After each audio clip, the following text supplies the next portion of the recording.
रवीन्द्र मंडप एवं भंजकला मंडप रे जो भाई भाव नाटक मंच नाटक परिवेशन होती सेमती जगतसिंहपुर जिले में आगुरी हो पार नाला आम प्रथम फाउंडेशन पक्षर गत वर्ष यही उद्यम आरंभ करूँ शारला नाटक उत्सव माँ शारला ना आरंभ करूँ एवर्ष द्वितीय राज्यस्तरीय शारला नाटक उत्सव आरंभ होगापाई जाऊँगी जनवरी 2, 3 और 4 3 दिन धरी ये 3 दिन धरी आम तीनोटी नाट्यकार निर्देशकों नाँ तीनोटी संध्या को उत्सर्ग करुँ ता सहित आम 9 जन को प्रथमा सम्मान दौचु एवं जड़े अभिनेता को जहाँ को कृपा सिंधु कला सम्मान मध्य प्रदान करुचु 3 दिन में आपण तीनोटी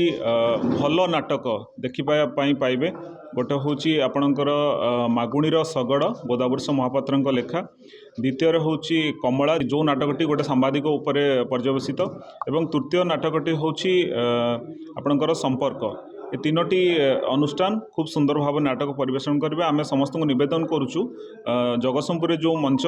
आंदोलन आरंभ होती नाटक आंदोलन समस्ते आसतु नाटक देखंतु एवं परिवार सहित आसी नाटक देखंतु कारण यही तीनोटी नाटक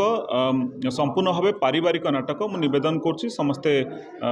नाटक देखापी आसबे और नाट्य आंदोलन को आगू नापी सहयोग करेंगे।